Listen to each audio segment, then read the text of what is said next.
Right, we're rolling again.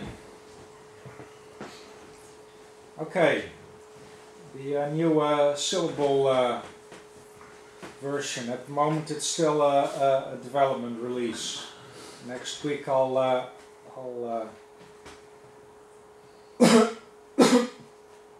fix up some small things, and then we'll get it on the website as a development build. And then I'll have to work some on the documentation and the release stuff to make it a new official Syllable release. I'll get through the new additions. So here's the new welcome document. Mostly a restyling of the welcome document, but also fixes and updates to the information.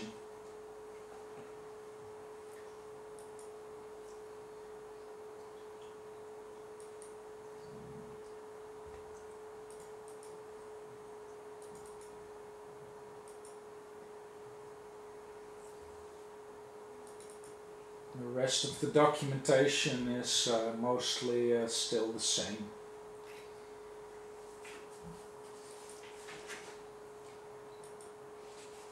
Let's see what's in the menu.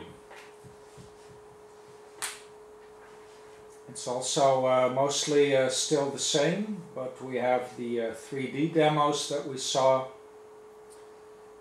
and we have this. This is also new. Transfer. Oh, cool. Now it opens two windows, so I'll close the other ones. It gets a bit complicated.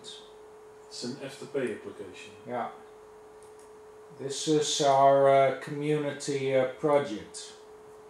We started that a few years ago, and it was supposed to be that the community would take on a programming project. And very optimistically, it was called the project of the month. But of course, we didn't get a new application every month. And in fact, this is the only project that got started, so it's really a shame that there's not more interest in making Syllable applications. And it also took a very long time to finish it because several people worked on it. And it's now only Anthony who's actually from the core group, and the idea was that it wouldn't put pressure on the core group, because the core group needs to work on the system itself.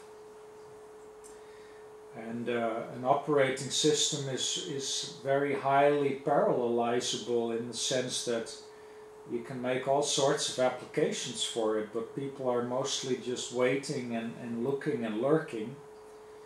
And we had hoped that this would help people to start programming, and that we would mentor them, but that people would start making Syllable programs and we would get some more programs. But this is the only one so far that got out of that came out of that idea. And it wasn't really usable until shortly ago, but half a year ago Anthony wrapped it up and smoothed some things out, and now it's fairly usable.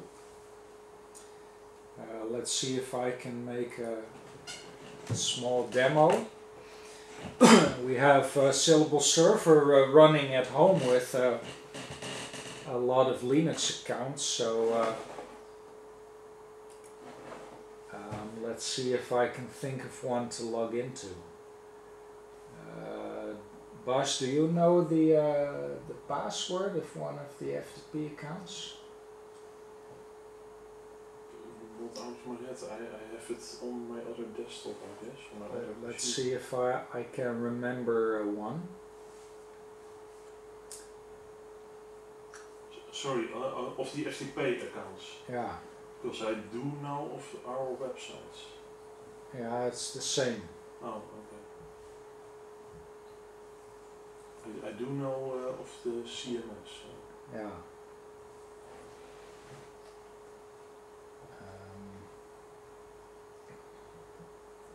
Oh, this should be the other way around. Well, it should work like this, but I hope I get stars now. Yeah.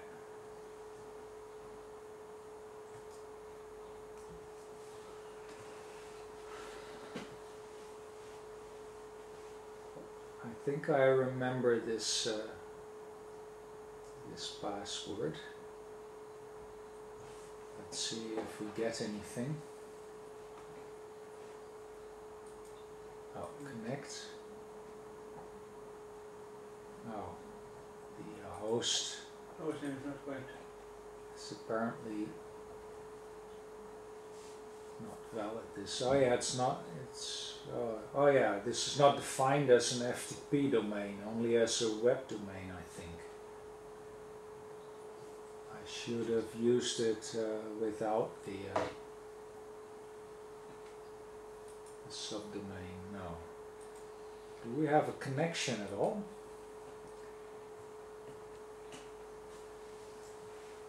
No, that's the thing. I don't have a connection. I'll restart the network by hand. Why don't I have a connection?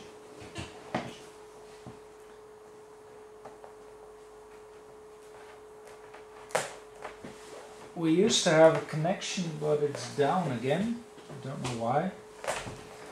No, No, that's okay, okay, everything is connected. There should be a more straightforward reason.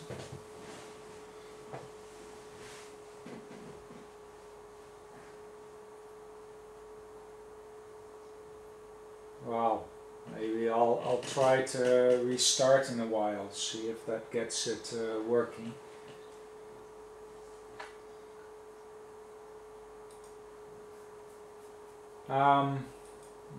Maybe I'll try this a while later.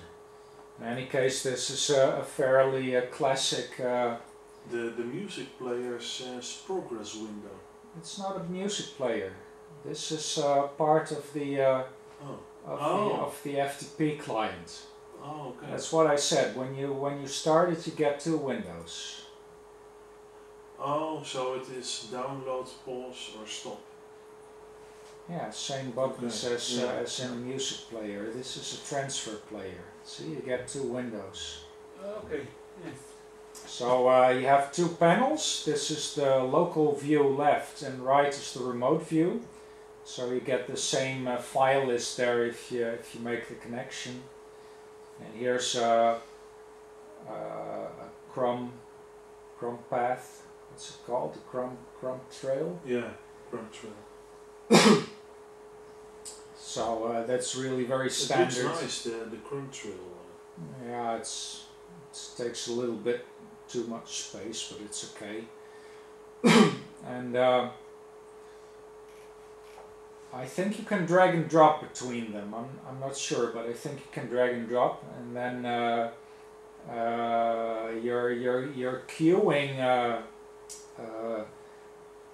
you're queuing operations, I think, and then here you get a list of operations and the progress.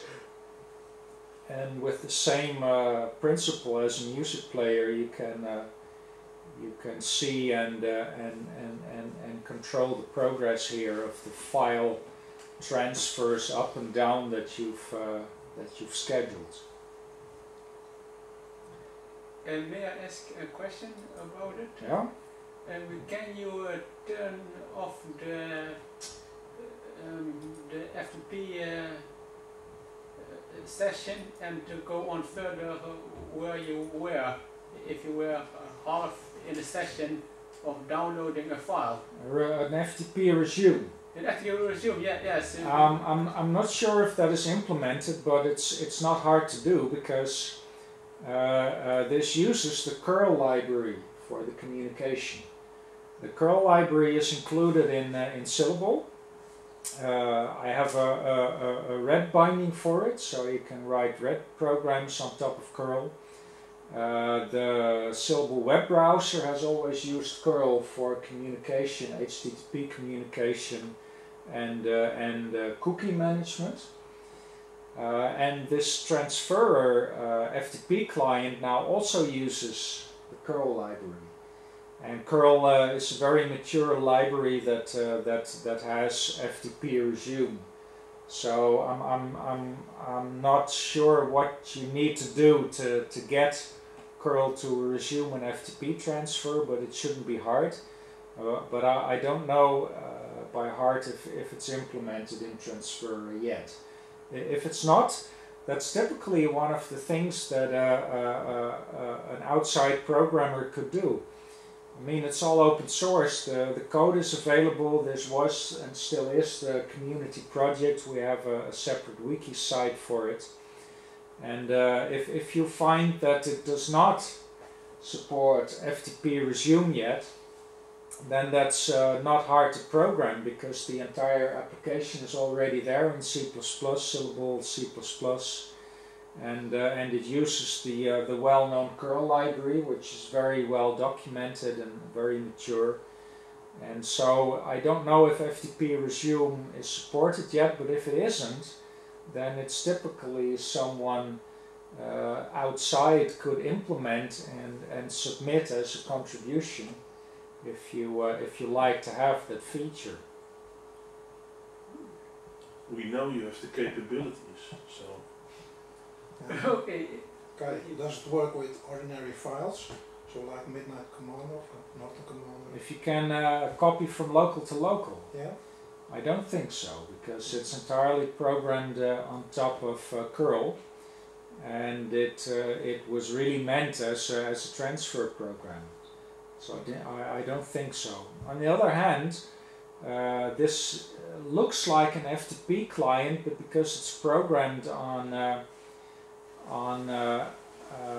curl and you can choose the protocol here, it should be possible to use other curl protocols. And I'm not sure if it's supported yet, but it's the same thing. If you want it, it should be very simple to add and make a contribution. And one of the protocols curl can do, if it has the right libraries, is scopy. And I know that the terminal scopy command doesn't mind if you do a local transfer. So it's quite possible that if you would make it support scopy, that you could do local to local copies. But it would be a bit weird through scopy.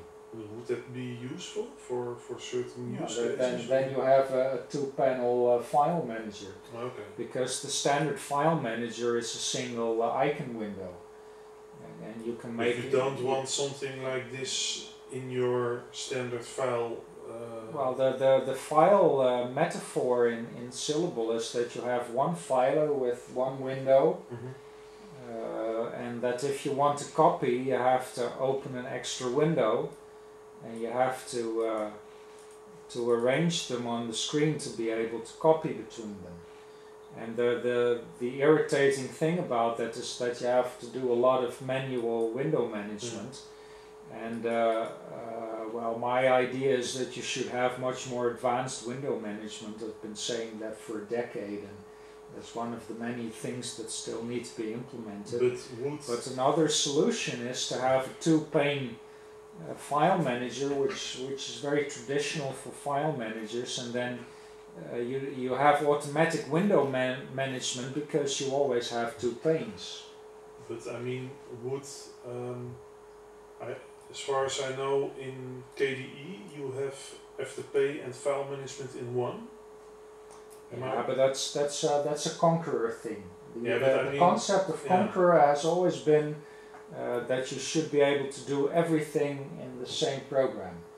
And in Syllable, people have always said that that's a wrong approach, and you should have specialized programs. But at the same time, the filer is quite general. There's a lot you can do and should do, must do with the filer. So I'm a bit in between. My position is that you should make a program as general as possible until it gets in its own way. But I mean, would it be useful if you have FTP functionality standard in the filer itself? Yes, I think it would be useful because Okay. it is a file thing. Yeah. But the thing is, then if you do a lot of transferring, you have to do all the memory, the window management manually because there's no tiling window manager. And a two-pane transfer program is a primitive solution to that. Then you don't need a tiling window manager. So I've always thought that should be much better integrated into the operating system, and it seldomly happens because only a few parties are making a complete operating system. But we are one of those parties, and I've always thought we should make much better use of that.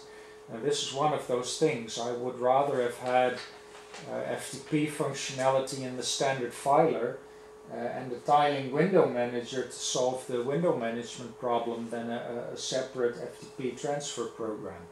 But the thing is, we planned this as a community project, and Christian arranged a voting because, yeah, if it's a community project, you should let the community do it. And for starters, the community got to vote on what kind of project they wanted to do. And first they voted on options, and then they voted on the most popular option, and the file transfer came out on top. So then you're doing a separate file transfer program. And so that means that you can't change the window management because that's a core task. And so then you automatically get a traditional two-pane file manager transfer client, because that's the way to do it if you can't change the operating system. But we can change the operating system, so I think we should do it in a much more integrated way. Did I understand it right that at this moment you can't have a filer window with two panes? No, it's a window. It's a window. It's a one-window filer. Yeah. It's a very clean interface with just one toolbar with just a few buttons, and only one small menu, and that's it. So it looks exactly like the rocks. Yeah, that's the thing. This is the classic principle that was used by all the old operating systems, the first GUI operating systems. And it's nice and clean. It doesn't take the huge amount of screen space away that modern filers do. So it's much nicer, but the consequence is that if you want to copy something, you need two windows open and you need to drag them all the time so that they overlap right. So that's the drawback, and you can fix that with a tiling window manager. And people have said that they wanted to work on one for Syllable. Half a decade ago we got someone who had made a tiling window manager for Linux, one of the then popular ones, and he wanted to do one for Syllable, but as it so often goes, we never heard from him again. What was the name of the tiling window manager? I don't remember. TBM of zoiets? No. That's not a tabbed window manager. It's called that, but it's not a tiling window manager. It's the first window manager ever in X. So that's really not the one. It was one of the tiling window managers for X, and I don't remember which one. But continuing through the new features in the new build, the other menu. So we've had transfer, office, still the same, but I have to say that there's still a rather large list of stuff that didn't work in the last development build, so I had to patch them in from Syllable 066 to get them to work, and XPDF is one of them. XPDF was broken, so I just copied in the binary from 066. And that works well, but the source code is in transition. one of the main things is that the kernel headers were rearranged. They had long been planned to be cleaned up and cleanly separated, and that was done a few years ago, but it wasn't completely finished, and that's very annoying because we have a number of system modules that are still broken, because and some of the system parts are I have the impression that they're less stable than on 0.6.6. So several things are missing, and some of them I built new versions from source, but others I copied in from 0.6.6 to fix this build. And there are also a few parts that I thought to be unstable that I replaced with the 0.6.6 versions in the hopes of fixing that before we can make a fully new build again. Well, this is unchanged, except that if I remember correctly, there's a new FFmpeg version in here compared to Syllable 0.6.6. And that's always a tricky thing, because you're supposed to get more codec support, but FFmpeg constantly changes their interface, so that breaks our media applications, our media and audio player, and then we have to fix that again. And that was also a big problem with Syllable 0.6.5, because before we released 0.6.5, the programmer who did our media framework left, and he left that in a half broken state. That's more or less been fixed, but there are still some regressions in the media system, and the big regression in this development series is the kernel header rearrangements. How recent is the FFmpeg? The development build that this is based on is already 2 years old, and it was a while before that we ported a new FFmpeg and fixed the media system mostly, so it's probably the version of slightly more than 2 years ago, maybe 2.5 years. I think it's 0.5, and they're already at 0.7. And I know that in every point release they break the API, so there are at least 2 API changes that we still have to adapt for. So it's very hard to keep up with that sort of projects. Well, the preferences are fairly the same. But here's a nice thing that we talked about at the start of the conference.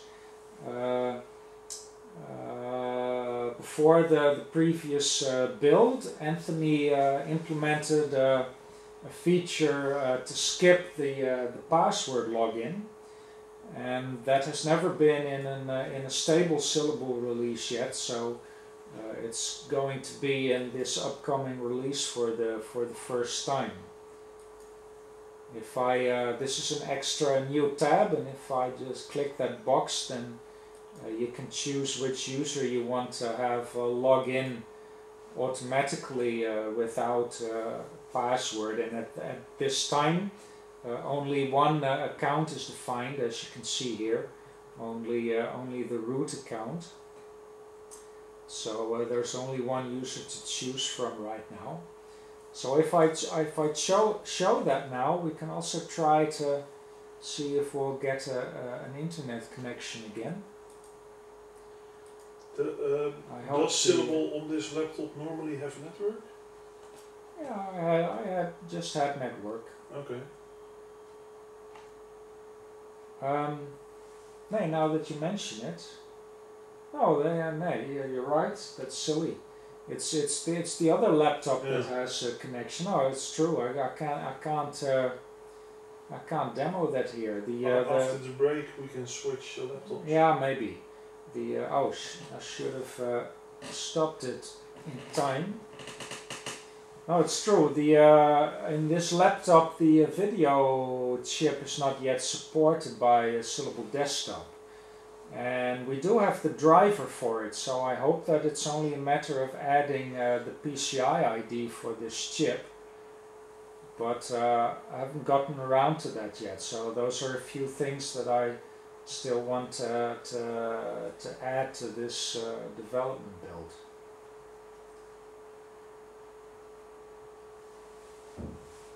It's starting up outside the picture in Syllable Workstation now, our graphical version of Syllable Server. And that takes a much longer time to start because it's Linux. So I have to watch the screen here to see two penguins here. This is a dual core machine. Dual core penguins. Yeah. Vergeleken met Syllable, staat niet op Syllable. I hope the beamer picks this up again.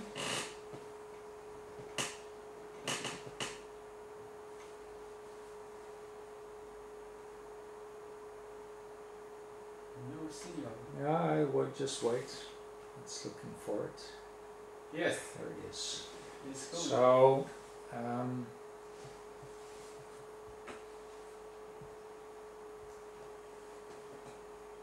now we'll see the login with the auto login feature enabled. Zoef. And as you see, we now log in automatically, bypassing the background for the login screen. There are two wallpapers really. This is the desktop wallpaper, and the login screen has its own wallpaper, and that's being skipped now. And the default color is this pale blue color.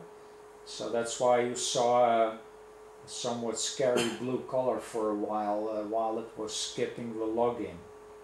So we're now auto logged in to the desktop. So for single user systems, that's quite comfortable. And once I get around to making a new live CD of this new release, it will be very suitable for the live CD because that's always a single user system, of course. So on the one hand, it's a good feature that Syllable has the support for multi-user, but on the other hand, it's a bit cumbersome, especially on a live CD. So this feature will be nice for the next live CD. I won't be releasing them at the same time because it's really a lot of work to make a release, and I want to spread it. So last year I did a new live CD because that one was really old, and I had to make a completely new live CD because of people leaving the project. And now, because people leaving the project, I have to make the regular Syllable releases, which I've now done for the first time. This is the first time I've made an installation CD. So it's a lot of work to take that over and get it running and automate it a bit better. And so I'm going to spread it. I'm not going to release an installer and a live CD at the same time.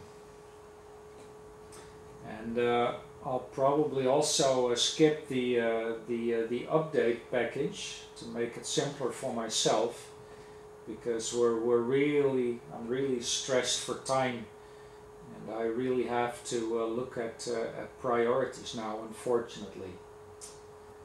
Because all those things we always make the releases together, but Christian was the build master, so he built the complete system and the install CD and the update package, and yeah, it's really hard for me to have to take that all over.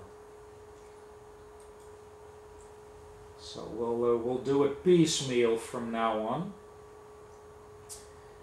Well, that was the new feature in the users and groups preference, auto login.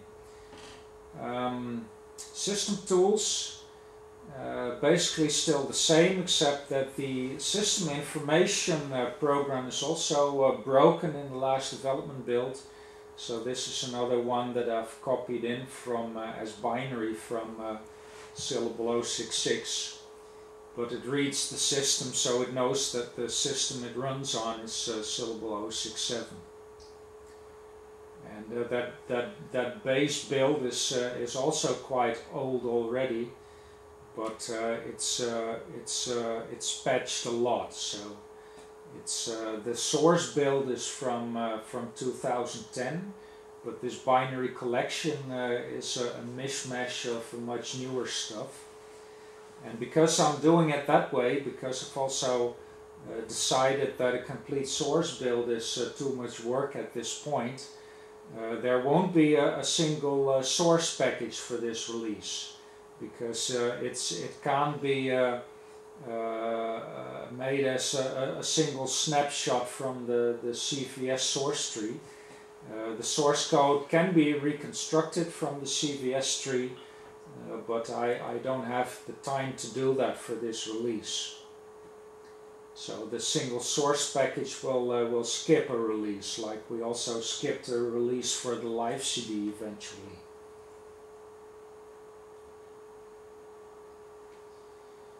Well, the strange thing is that this 6 years old laptop has quite a few unrecognized device parts, 10 of them here. And those numbers, those are the IDs that those devices tell. I have to, because the network device is not in here. So one of the unknown devices is the network device, so I have to figure out which one it is. One is supposed to be the vendor ID, so that's easy to recognize. The 8086. No. It's you have to find the vendor ID for the Broadcom network chip, and then the second number is supposed to be the model ID, and then will probably suffice to add the PCI ID to the driver. There are some the same of the numbers, or at least the first numbers. Yeah, it's probably here's a USB device already, and it's probably an unrecognized USB hub or something like that, and then it's probably 1, 2, 3, 4, 5 ports of the same controller, probably something like that. But if you now, can you now see the PCID of the recognized USB device? No, because you get the name if it's recognized, and even here you get the name USB device if it's unrecognized. So that's a mishmash, but the information by this Syllable tool is actually quite deep.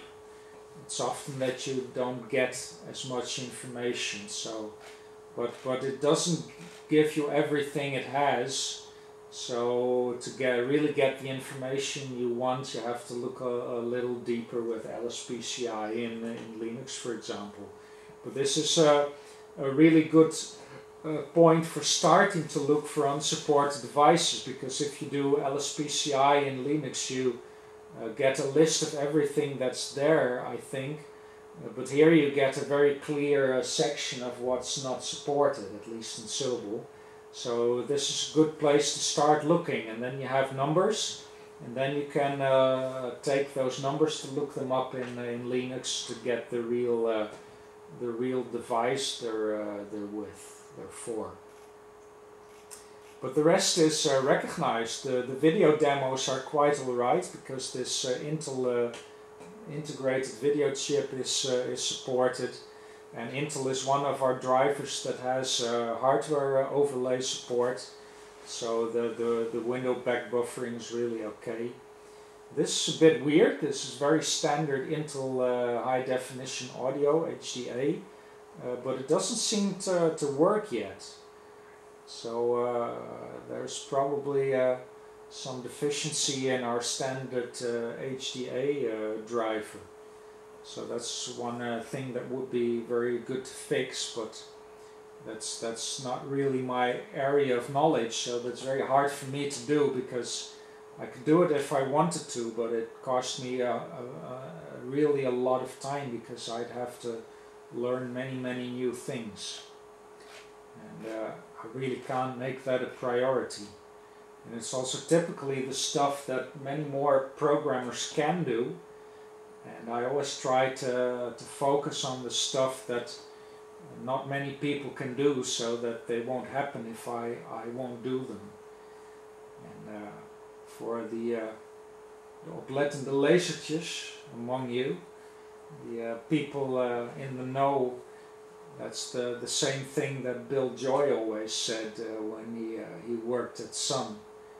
He said you should focus on stuff that doesn't get done if you don't do it. I see their processes, but yes. Syllable doesn't have processes like on Linux. Yeah, of course it has, but it also has threads.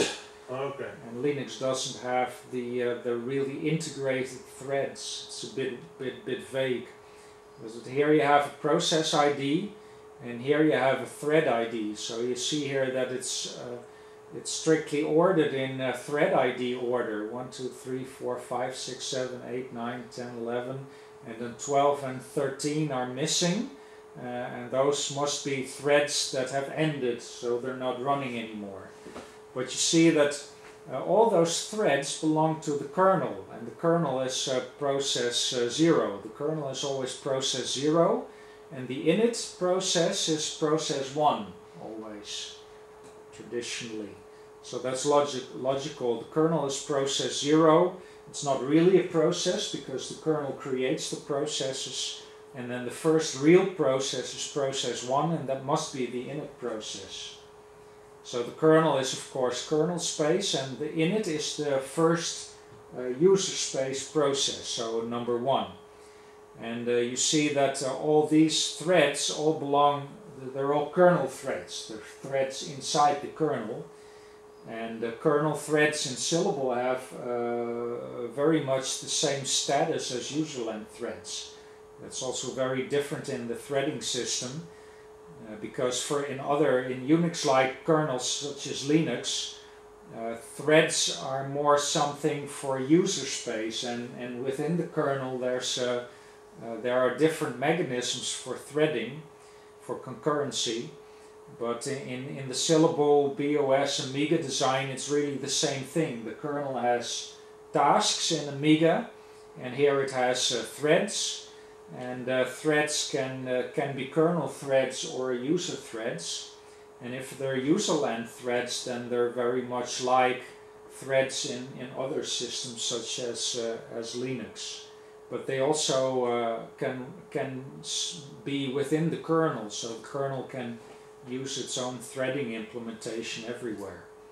And that means that all these kernel tasks, kernel threads, they all belong to process 0, which is not really a process but the kernel. And then here you have many threads belonging to process 4, because that's the app server, and the app server is the most, after the init daemon is of course very important, but a much bigger and also very important daemon, that is the application server. That does many things, services all the applications, all the GUI applications that are running. So it uses many threads internally, and they all belong to the process of the app server, which has gotten number 4 in this case. This is all very standard stuff. It's just that this info program is still the version from 066. And Webster, I've made it available for separate download half a year ago, because the Webster in 066 has a little bug, so that it can't remember its cookies, which is annoying if you want to log into websites with cookies. So again, I won't get a connection here because the network chip is not supported, so I'd better start one of the documents. But this is the fixed Webster version that was already in the last development build, but that's a fix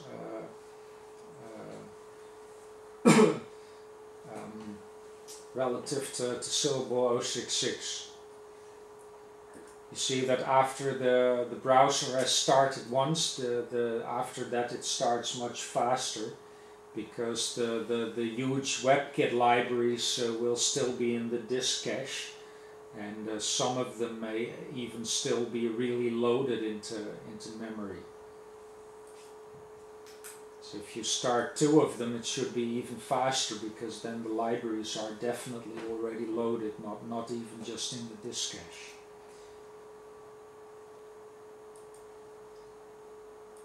So that's nice insight into the inner workings of an operating system. Well, that concludes the extra stuff in the menu. It's not in the menu is not really that much new stuff. It's mostly fixed stuff and the 3D PicoGL demos. A lot more is in the underlying system. So there are a lot of new subsystem and libraries and terminal programs. Let's see, the main Syllable partition, the root of the file system, and then the system related ports. So Syllable consists of a lot of native code, but really most of the code is ported from GNU and Linux and X11, anywhere we can get it that is integratable and useful. And actually I've once estimated that more than 99% of Syllable source code is ported. It's really the native code that we wrote over the last 10-15 years, if you count Atheos. It's really minute compared to all the ported code. Is the scheduling, is that simply part of the Atheos kernel, or is that another part of code which No, it's really a kernel thing. Okay, so and like I said, on many systems, especially the BSD systems, threads were an afterthought, and they were initially implemented as user threads. So the old BSD systems have user threading, and Linux started out with user threadings, if I'm not mistaken. And a number of years ago, but not that long ago, Linux got native POSIX threads. And that means that the POSIX threads standard is now implemented natively in the Linux kernel. So it really becomes part of the kernel. Yeah, but the thing is, there's no difference between Linux threads and POSIX threads. It's the same interface. But before that, Linux had its own threading API, and I think it started out as a user space implementation, and many threading implementations on the BSD systems are still user space, but for Syllable it has always been in the kernel, because you also want to have threads in the kernel. So for Syllable they're kernel threads, and if you happen to use them in user space, they become user threads. They are started by the kernel, but they can be made into user threads, but they're really the same threads that the kernel uses internally. So that's very different from the first threading implementations on BSD and Linux. But is the completely fair scheduler on Linux, is that just another piece of code, or is it, I mean, is it some code you add to the kernel and it works? It's a subsystem of the kernel. And the kernel can't work without a scheduler. Yeah. So there must be a scheduler, but there is a choice of several in Linux now, I think. Or, well, maybe they replaced everything with a completely fair scheduler. But there are several I/O schedulers. That's a different kind of scheduler that you can choose from. And I think there's only one thread scheduler, but it used to be there were different ones, and now it's the completely fair scheduler, which is not completely fair because the Con Khalifa scheduler is still fairer. Yeah. And you see that in server tasks relative to graphical desktop tasks. The Con Khalifa scheduler is more suitable for GUI desktop responsiveness, and the completely fair scheduler does well on servers. But there are occasions where threads or processes running on Linux, on a new Linux version, can still starve other processes, and that's not what a completely fair scheduler should do, because it's not fair. And the Con Khalifa scheduler, the new Con Khalifa scheduler, the brainfuck scheduler, the BFS, is fairer, but that is slightly detrimental to throughput on a server. So the commercial case in Linux is for throughput optimization. So the ported packages are, in the last few Syllable versions, they're split into two. They're called resources now, resource packages, because they're not necessarily applications and they're not necessarily graphical. So they can be graphical programs, but they can also be terminal programs, and they can also be not programs at all. They can be libraries or collections of icons or whatever. So they're really a general kind of resource package. And the ones that are critical for the system are in system resources, and the less critical ones are in normal resources. And that's where a lot has changed in in this release, in this build. A few other things. There are a number of drivers are missing from this build because they're broken due to the kernel header changes. And there are several drivers that I copied in from 066. The BFS and the FET drivers are broken, and the FET driver should be fairly easy to fix, but the BFS driver is problematic because it's the only kernel piece that uses C++, because it's ported from Haiku, really, who ported it from Sky. Yeah, no, the other way around. SkyOS ported it from Haiku, and we also ported it from Haiku. It uses C++, so it's extra affected by the kernel header changes because the kernel headers are not correct yet for the C++ case, and that's only BFS. So more work needs to be done to be able to build that from source again. So that's problematic at the moment, so I think it will remain a binary for quite a while. But the FET driver should be easier to fix. And there's also a graphics video driver. The S3 Verge driver is also broken, so I also copied in the older binary. But does it have problems then with USB sticks, for example? Because the FAT driver doesn't work? Now, there are many more causes for problems with USB sticks. The biggest problems are that the USB drivers are buggy, especially the USB 2 driver. That's often a big problem.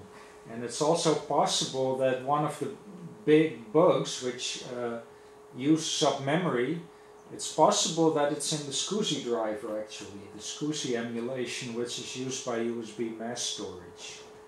So there are several serious bugs when accessing FAT file systems on USB, And we're not sure yet if the biggest bugs are in the USB driver, although we know the USB 2 driver is buggy, especially on some systems. On other systems it works fairly okay.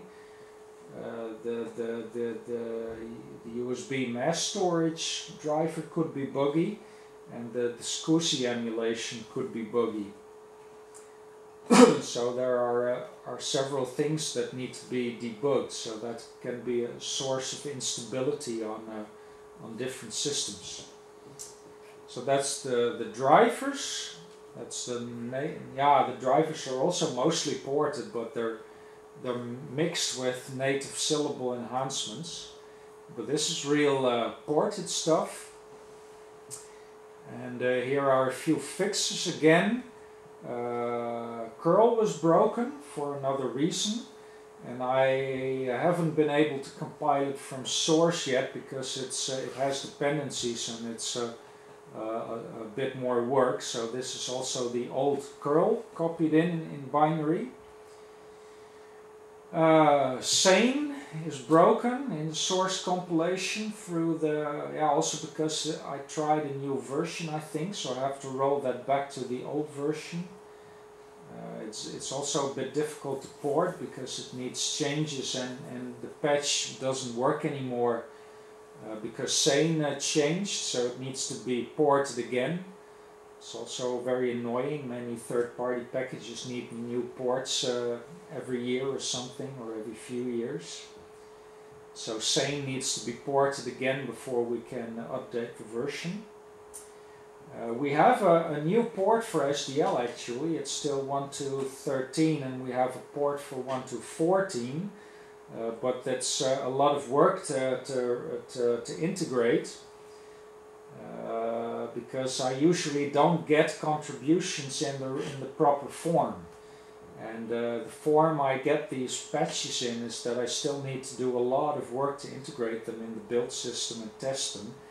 And there are many other SDL modules here, the mixer and the networking library, sound and the TrueType fonts, and they all are affected by a new SDL version. So because this is a binary build mostly, I haven't upgraded SDL. So when I build from source again, we have a new SDL port that I must integrate for the next source build. So the SDL modules are mostly still the same. SDL mixer is also broken, so that's also copied in as binary. But if we go to the less critical resources, not system resources, but resources, then there are many more of those. And those are easier to upgrade for the user.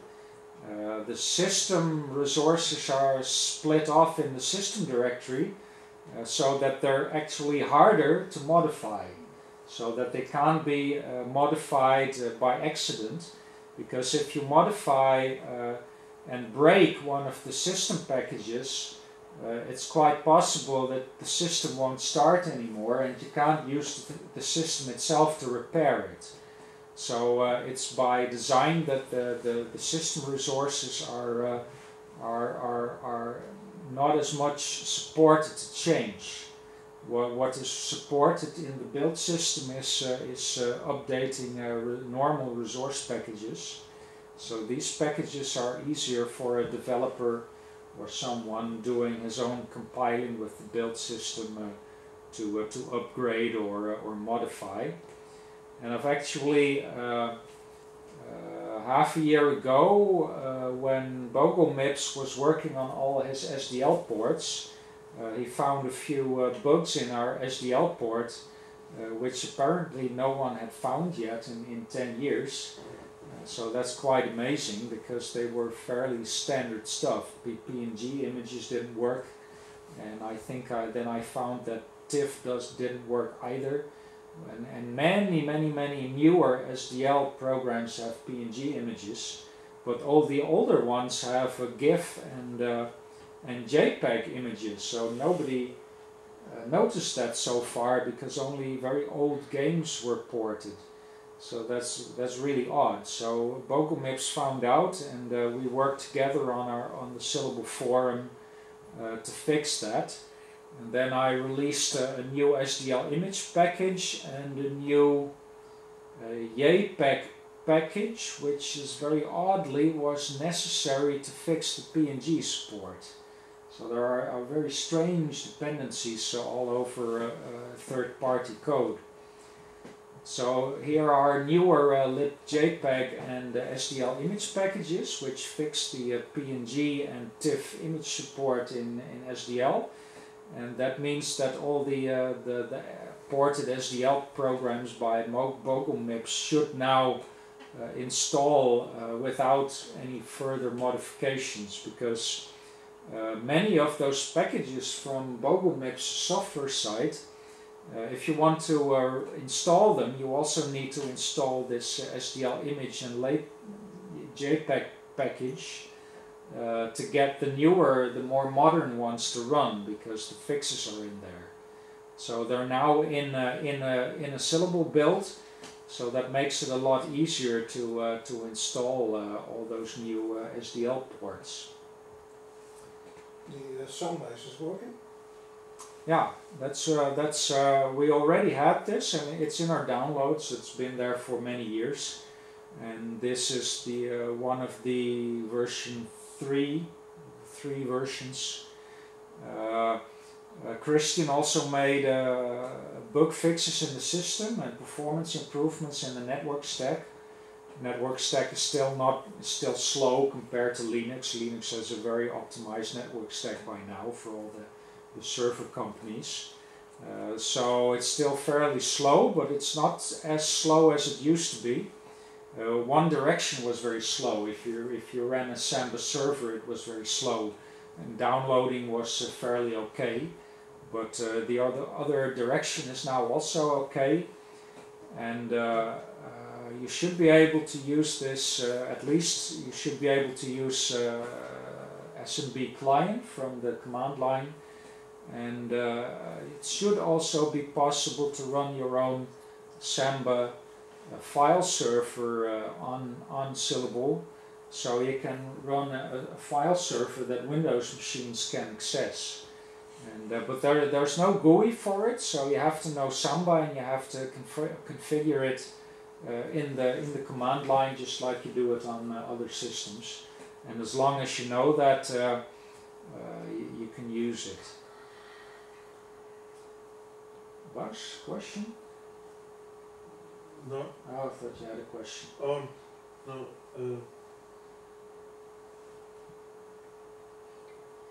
I was a bit undecided if I should include this, because it's huge. The separate package in our downloads is 14 megabytes, and in the Syllable distro that's zipped, and the Syllable distro is eventually an ISO CD image that will be compressed with LZMA with XZ util.